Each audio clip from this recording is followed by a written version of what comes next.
Welcome to the first episode of Taking Stock. I'm Deke Bowman, host of the show and head of product here at Koble. I'm excited to be talking to experts in our small business community about the challenges that companies are facing in operations with technology and beyond. Joining me for this kickoff episode is Mike Stoltzfus, Koble's CEO. What we want to do today is lay the foundation and talk about the purpose of work. Welcome, Mike. Good to be here. Yeah, so excited to have this initiating episode of the podcast and have you on to launch this out. So, your experience in work has a kind of a diverse background, everything from the pre-work era, which was still sounded like work in your childhood. Farming is work, right? Taking care of the critters for the family. Critters and vegetables. Yeah, critters and vegetables.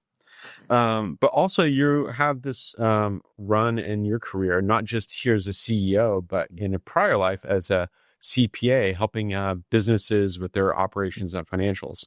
So I'm curious, just as you think about work and your kind of context, what are some insights that you have gleaned about work as you've seen it through the businesses you worked with today? Mm-hmm. Yeah. I mean, I think it's important to recognize the purpose of it. And it's a topic I'm particularly passionate about because I tend to, I love it, right? I love it. And the small business world is a lot of fun. So what got me into accounting in the first place, got me off the farm, was kind of a couple of burning questions, which has to do with kind of the purpose of the work. It's not just about making a paycheck, whatever, but it was a couple of interesting questions that I couldn't quite shake just around. I was really keen on understanding a business. Okay. How does it work? Is it a good one? Is it healthy? That kind of thing. And then once I have that figured out, how do we make it better? So those questions sort of led me into accounting, not just as a job, but there's a sort of there's a pool there. And that was just one way of doing it. Could have been marketing, could have been whatever. That was just the angle I took on it. But when I think about work more broadly right now, I think there's a few different ditches to fall into when we think about work. So one of them can be that work is sort of opposed to other areas of our life. Like we can either enjoy our life or we can work. Well, I enjoy work. So the problem for me is not whether I enjoy life or whether I work, right? But doing a good job of my responsibilities in every area of life, obviously including work, but I have a wife and 5 kids and, I volunteer for different things. And so reaching around to those, all of which is good work. So we don't want to fall into the trap of thinking work works against those things, but rather it's a healthy part of a holistic. I'm Mike Stoltzfus. This is my mission. This is what I'm responsible for, and am I doing a good job in all of those areas? And I know we have a lot of really hardworking customers at Koble, so they might not be as apt to fall into the ditch of playing video games in your parents' basement. But in today's culture, we're coming off the baby boomer generation, who's the wealthiest generation in the history of the world. Yeah. And so there's a level at which we don't have to work as hard. Right?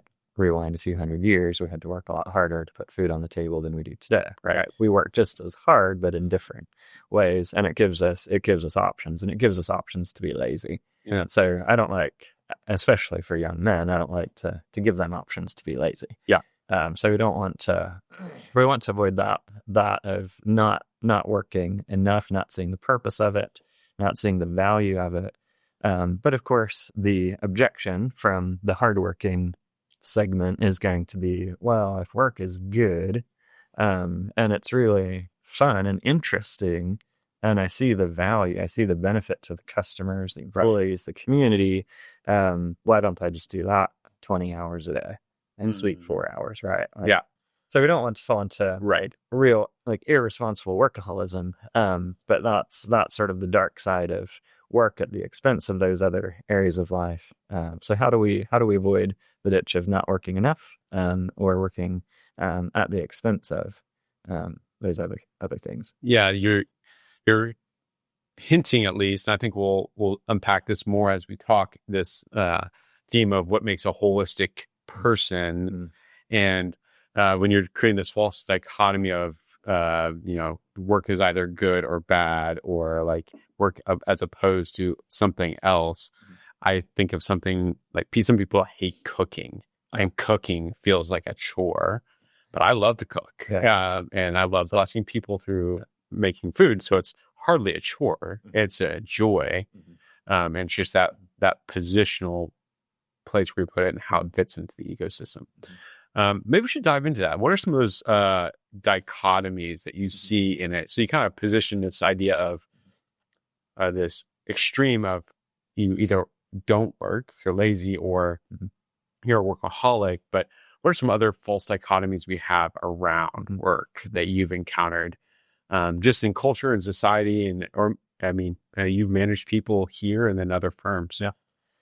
Yeah, so I mentioned maybe one of those already, where there's the idea if we can work or we can enjoy life. That one's probably not as relevant to most of the people we talk to, because they enjoy their work, they're good at it, they love it.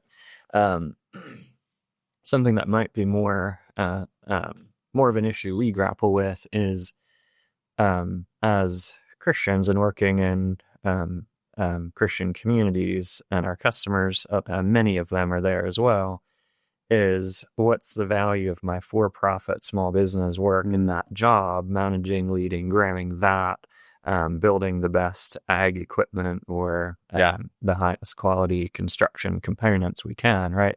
What is the value of that versus full-time Christian ministry? Is one significant and the other isn't? Sometimes we think that we can kind of serve the Lord and be into ministry and missions, but that means I have to quit my day job. I don't believe that is true. I also don't believe that the for-profit work, the small business work, is of lesser value. But so that's another one.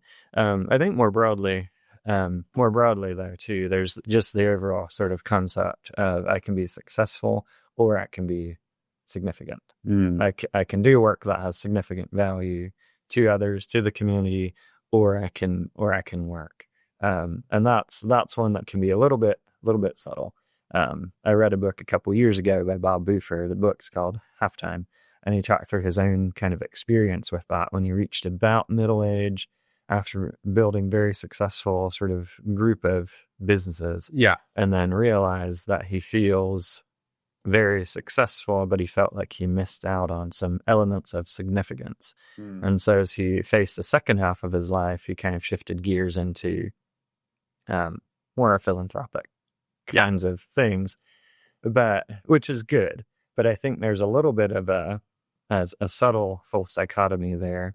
Why couldn't a young guy who's ambitious and has the opportunity to build a business at age 25 have that mindset of, yes, I'm going to build this business, but I'm not going to do that at the expense of getting married, raising a family, or volunteering in some cool, meaningful thing along the way. And maybe also supporting different things financially based on the success of his business, things like that. So do they really work against each other, success and significance? Or can we fit them together? Yeah, that's interesting. Some of the questions rolling through my head there were what is significance, and was not downplaying his pivot in life choice, but maybe a false diagnosis of what was. Maybe it was more that he was a workaholic at a season and was really driven in this way. I don't know, but it's possible. And it's saying, again, going back to that wholeness and balance. And not that there's a perfect sense of balance, but just being self-aware and having indicators of where you're at in different areas of life is important. The perfect work-life balance isn't possible. No. It's a little too mechanical. Well, and I think we've discussed before, I have some designers I follow, and some have a couple of them out of Stanford wrote a book called Designing Your Work Life and Designing Your General Life. And they talk about this cascade of gas gauges or gauges on a car. And you have a few metrics and none of them are maxed out. You never have a full tank on everything, but it's figuring out what based on what era of life you're in today, where do you line up on those different things? So it might be work, it might be family, it might be health, whatever. And what are those expressions? What are those metrics or KPIs, if you will, for the more holistic life? Yeah. So the thing you were mentioning before was that dichotomy between ministry as work and the successful entrepreneur running a small business also seems like an interesting dichotomy because it almost ignores that we all like consuming food, driving cars. Right? We need stuff to live out our day, and that's all produced by businesses, right? Yeah. And for-profit businesses. So that's absolutely right. We can't do what we're doing without those businesses, and those businesses wouldn't be around if they didn't have a for-profit mission and would be generating revenue in excess of costs, so they can plow that back into research and development, or incentivize shareholders to invest in the thing in the first place, right? So you have to have that profit and incentive, and that's a good thing, because if you look at what percentage of people's household budget is spent on food today versus 50 years ago, it's a lot smaller. Yeah. Absolute dollars might be a lot bigger, inflation, all of that, but the percentage is smaller. And that's because of the competition and scientific development, farming methods, all of those, that progress. And which, to a good degree, happens because of free market, innovation, competition. But I think underneath the significance thing is recognizing the actual purpose of work. It's not just a means to an end. It's not just, I'm going to pay the bills, bring the bacon. There's a lot more to it than that, because if we look at Genesis 1, God created us, he gave Adam a mission to go turn this piece of woods into a garden, right? Take care of this garden, and then go out and be fruitful and multiply. Go out into the world, make the whole world a garden, right? And that was before the fall. And so I think that work had a good purpose, has a good purpose. God designed us to work, to build, to innovate, to bless other people, to build things, and meet the wants and needs of other people. The fall made it harder, but the mission of that work didn't come because of the fall. So there's an inherent value and purpose to the work, and as humans, we have a calling to work. Yeah. That's great. So amongst all this conversation of work, and clearly you've identified the answer to the question I'm about to ask, but I feel like we should at least highlight it because some people are going to say it, is work the problem? Is work the bad thing? No, you are. Right. And you're proposing that theologically it's there. It's a call. But what are some reasons in your experience that have maybe make people, even those who are not trying to be lazy, ask that very question in their lives? Yeah. So work isn't the problem. How we deal with work can be a problem for sure, in a few different directions, which we talked about. What are some of the mindsets that you think are really critical to being faithful in work? So we think about the work as a element of our Christian life, or central to the Christian life. What are some fruits of that? What are some postures? What are some of the pieces of character that are part of that? Good question. So if we were created to work, and that the intent of that work is to make something that's true, good, and beautiful, and a blessing to other people, then we should figure out how to do that. We should figure out what our place is in that. And I think sometimes, especially as Christians, we can think that we just need to be a good moral person, and that doesn't have a lot to do with work. But when we think about like a carpenter, for example, if somebody says, hey, I want to build a house, I'm going to work with you to do it, here's the price, here's the timeline, here's those things, what does it tell you about that carpenter if he meets all those expectations and commitments, or doesn't? So is he integrity? Is he have... Correct. Is he telling the truth? Is he keeping his promises? Is the quality of the work there such that he's fulfilling his promise to his customer? And we tend to think of that more as, well, that's just how business needs to be, maybe more than we think about that as actually a Christian virtue. Yeah. But so that's really, I think, really important. So it's really good. It's really important to be good at our craft. Yeah. and that ties in with the significance of the work. Yeah. And maybe that's also tying back to some of the dichotomies that you articulated before, is there isn't necessarily a value judgment on whether work is good or bad, or working on that false dichotomy of, I'm going to bless people through ministry versus working for a business that exists to make a profit. But you're also kind of highlighting that the business exists to bless its customers. Yeah.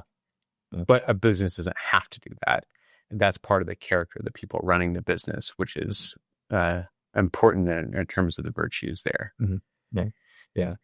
I mean, it's hard to grow a business. It's hard to make a profit if customers don't feel wowed the value they're getting. Right. But yeah, so that's the first thing on mindset. But there's maybe a few more things to highlight. Some of that is the right kind of ambition.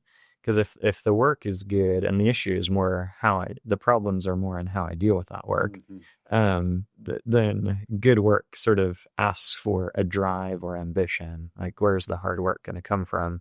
The dependability, following through, which I mentioned before, and the reaction to ambition, because it has a bad rap, can simply be, well, I've seen that be so selfish so many times, right? Right.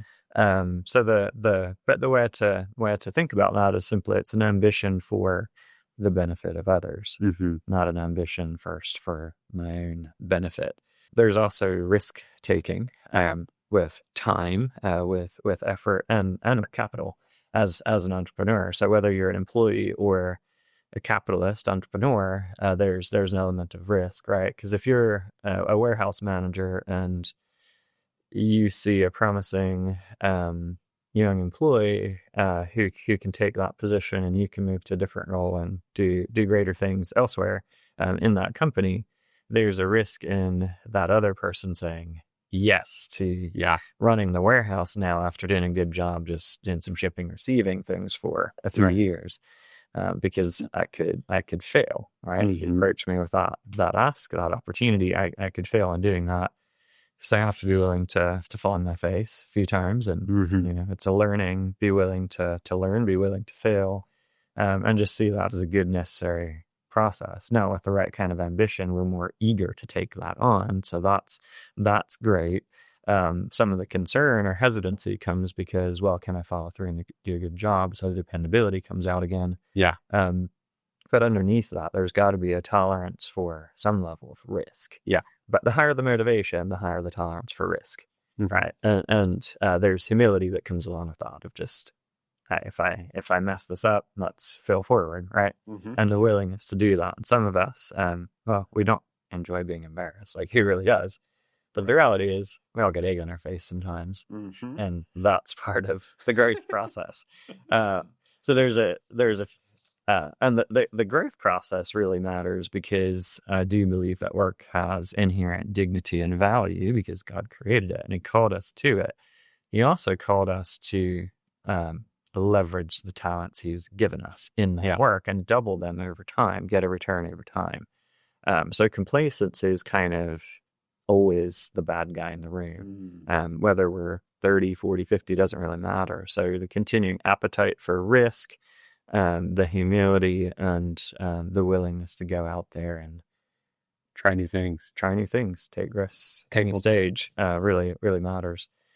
Of course, we kind of started this talking a bit about the workaholic ditch. So it's probably really important to highlight the value of rest as well, because the good hard work isn't possible without having a good theology of rest as well. Work 6 days, rest 1. That's kind of that's the pattern. And rest isn't just leisure, right? We can do work to pay the bills and to just get through so we can go out on the boat on the weekend. Yeah. I would argue that's not real work. It's not work done right. Yeah. And so your leisure as an escape from work is also not rest done right. So work super hard, play hard, rest hard, right? Do that well, and off you go. You recharge. And that goes back to the purpose of work, right? Is work a means to an end, or is it, even for means Christian, is it the mission? Is it an end to itself? Is there inherent value to it itself? Yeah, one of the things I've appreciated working with you here at Koble is your embrace of my play hard, rest hard. But the reality is there's a tension there that you, I think, encourage in a healthy way. You're not driving us to be workaholics and kill ourselves, and also you're not letting us get too lackadaisical along the way.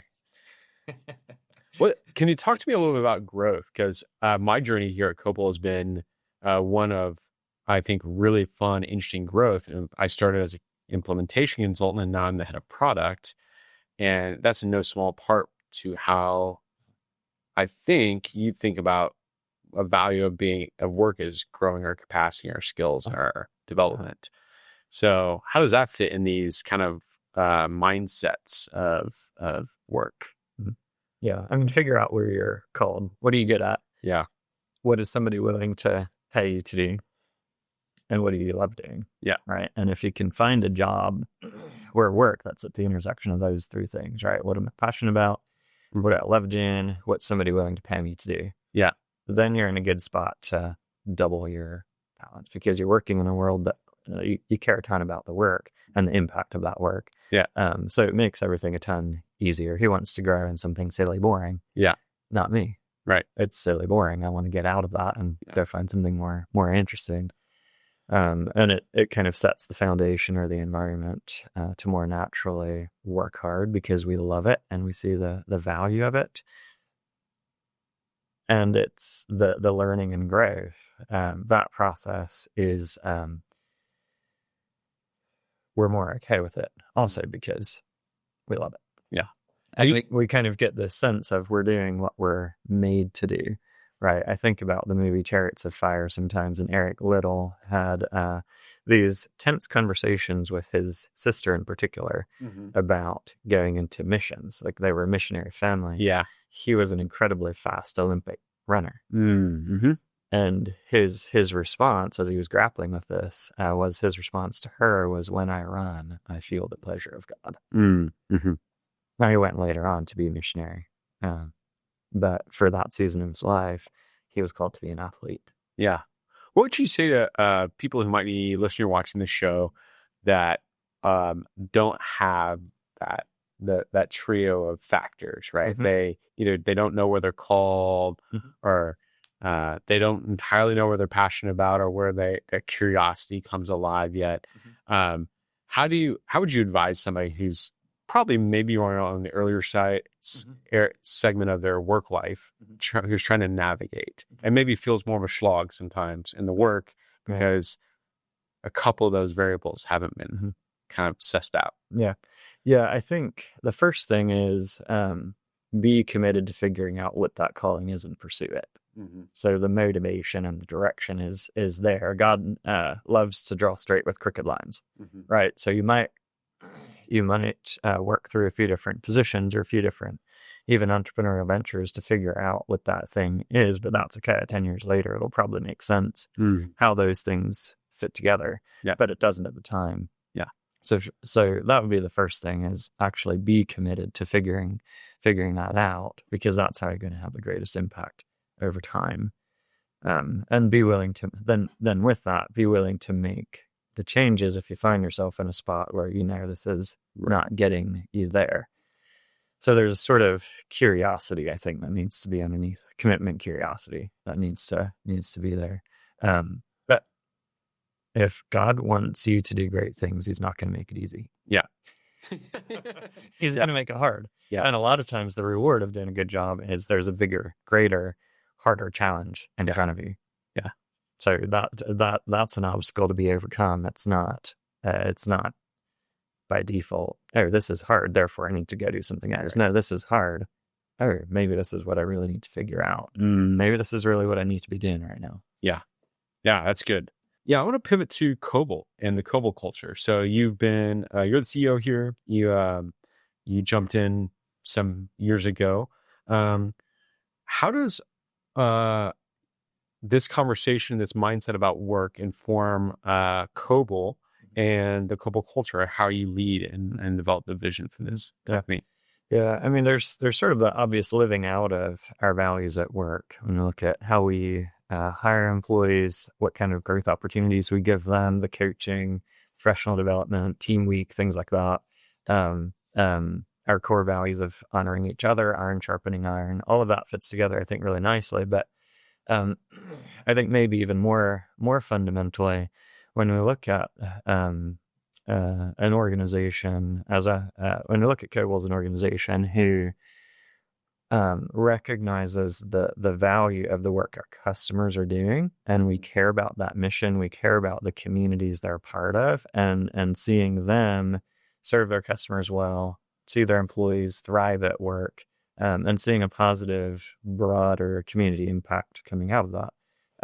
That's really exciting, and that's very compelling. So our core values of bless the customer, honor each other, build community is very fundamental, and it's kind of an outworking of this foundational how we view work and that theology of work. Because if you think about the difference between a burned out employee, stressed out, comes home fried, how much more work are they going to be able to deliver that day with their family, their community? Not a ton. They're kind of done for the day. So the work environment, the productivity tools, is it chaos, or at work is it just crazy? Everything's just flying everywhere, or is it pretty well humming along? Yeah, that makes a huge difference on the quality of life and the quality of work for those individuals. So I think it's very easy for me to look at this and say, well, I get that. Yeah, I'm doing that kind of thing. I get that, and I want to see you all as business owners, managers, employees accomplish the mission, see employees thrive, see the shareholders do well, and see the positive impact on the people and community around that business as they thrive. So looking outward on other businesses, so we can talk about Koble as well, but what does it look like to live out these values of blessing the customer and building strong organizations and building thriving communities? What does it look like as a business? Do you have some stories from customers? Yeah, totally. So nobody's going to say yes to working with us and unless and until they're convinced that we're going to make their business better. Implementing our software, partnering with Koble is going to improve their business and get them closer to where they need to be. So it's a lot of fun when I hear the stories about entrepreneurs who are able to kind of rein in some of the chaos, get more time with family, be able to take vacation for the first time in who knows how many years, right? Yeah. And it's just this basic sort of, almost boring everyday kind of stuff. But I believe in the inherent value of that work. And in that boring everyday hustle kind of stuff, there's a lot of value in it. It's not a thing to be avoided. It's a thing to be embrace, lean into it, and do it well. So that's a lot of fun. We also hear stories of customers who might implement our software, work with us maybe a little bit earlier in their stage of growth than what a company typically might when they're looking at an ERP software. There's one business in the Midwest in particular that comes to mind where they implemented EBMS in, I believe, 2019. Just a handful of employees. They're still like getting their feet under them, and all of that.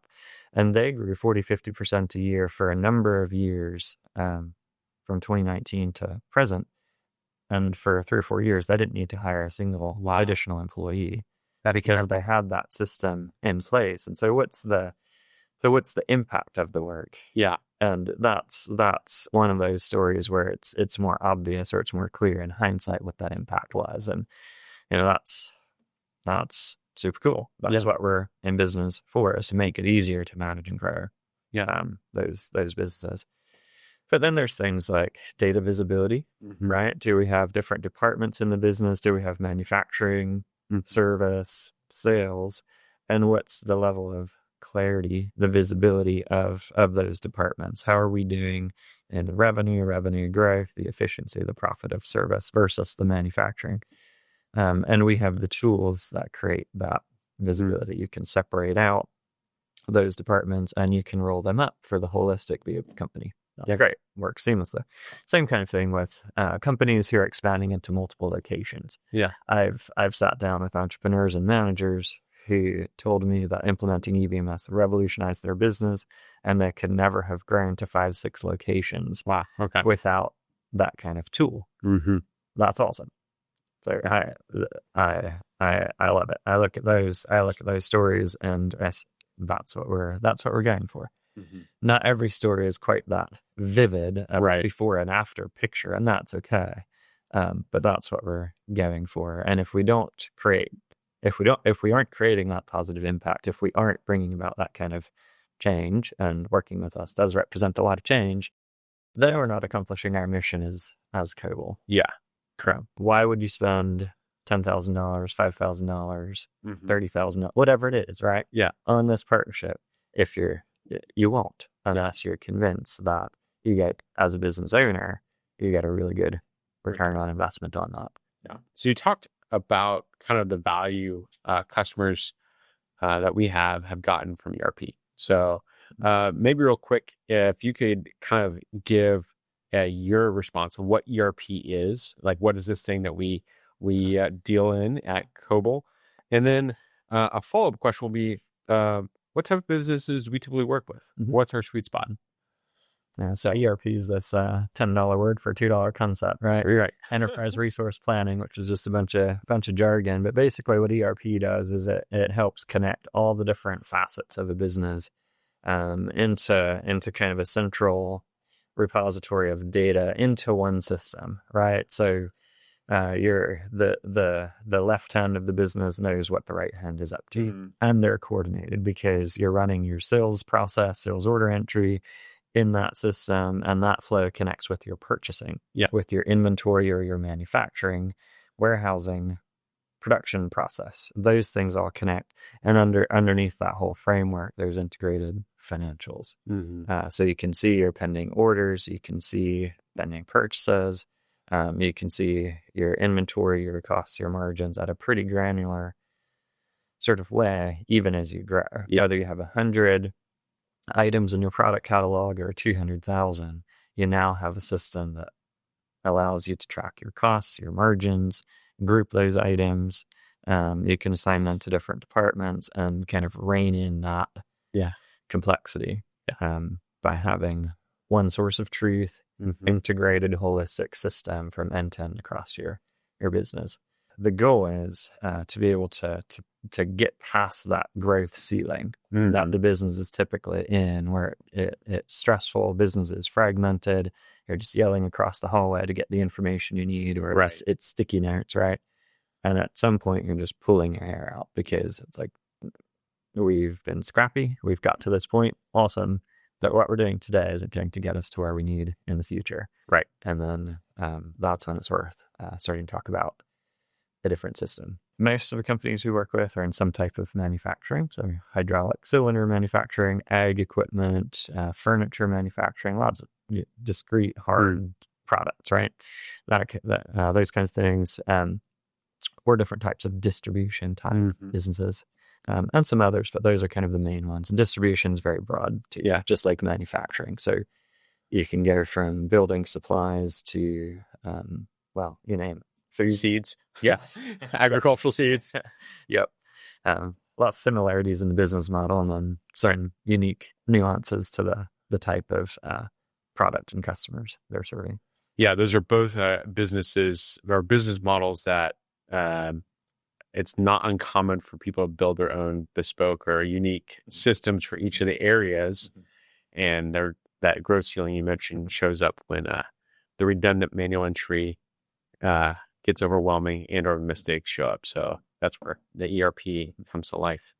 Where we're a little different than some ERP companies is we tend to get to work with companies who are in the $1 to $2, $3 million range, kind of to $20, $30 million, where typical ERP is more like the $20 to $100 million revenue kind of company. So we get to work a little bit earlier. We think that's helpful. But that's sort of our position and some of what makes us unique in terms of connecting with the smaller businesses. About 60% of our businesses are conservative Anabaptists or have roots there. So that's a really cool community we get to work in, and the founders of the business have their roots there. I have some roots there. So it's really, really fun working with those entrepreneurs. And it is fun. It's a fun work, especially as we continue to grow and try and drive the product. One of the things I think we are always talking about is how do we make the things that should be boring stay boring in the software. But also how can we grow and scale with our businesses, our partners, and in some ways doing so, you and I are often talking about how do we stay with the right level of complexity. That there's products that are wicked complex and you can do whatever you want, but the effort and the energy is almost worse than the manual entry. Bringing simplicity is huge, and what's might be a little counterintuitive is that actually matters a lot more as a business grows. You can scrap things together when you're small, you're starting out, and that's great. You kind of have to do that. You don't have money to spend, so you don't spend it. But then things get fragmented. How do we bring it together and make it simple again? And honestly, that's a big challenge for us too, because we hire smart engineers and product people like yourself. And we're good. We can pride ourselves in figuring out complex things. But it matters more that we pride ourselves in figuring out how to simplify the complex thing. Not more switches, more thoughtfulness that's relevant to the customer, more value. This is an interesting conversation. So I just as kind of as we were closing up, if there was a takeaway, what's the one liner or the last paragraph or thought that you would have about work that you'd want somebody to walk away with or as a takeaway? It has value. It has purpose. Figure out your place in it. Love it. Go for it. And see what happens. That's great. One thing I'm going to do with our guests as we go is I know we read a lot of books here at Koble. We have essentially a budget for reading at this company, which is unique. I'm not sure it's how it's labeled in the financials, but there's book clubs of the management team. There's books that get shared around a lot. So what are 3 books you'd recommend for those who are listening or watching that might be useful for them as they're embarking on business and life? Just 3. Just three. I know that makes it harder, right? There's a library in my office. Simplicity is harder than here's 100, right? I just take a picture of my library and there you go. In terms of theology of work, there's a couple I would really recommend just offhand.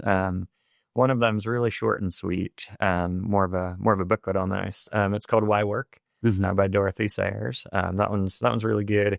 There's another one that's much more recently published by a guy I follow named David Bonson.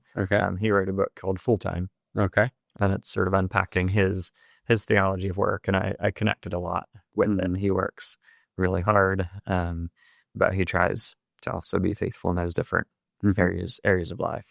So that's the second one. I mean, we're talking about people and teams, right? So you can't talk about that without talking about Pat Lencioni, right? So the 5 dysfunctions. It's a great book. Well, thanks, Mike. It's been great to have you on this initial episode of Taking Stock. Thanks, Deke. Good to be here. And thank you all for listening. We hope you found this conversation insightful and can put some of these foundational concepts to work in your business. And stay tuned for future episodes of Taking Stock. We have some great topics coming up, including how to navigate change within your organization, as well as a framework for successfully implementing ERP. That was a really fun conversation. And if there's any topics you'd like to see covered, send us an email at marketing@koblesystems.com. We'd love to hear from you.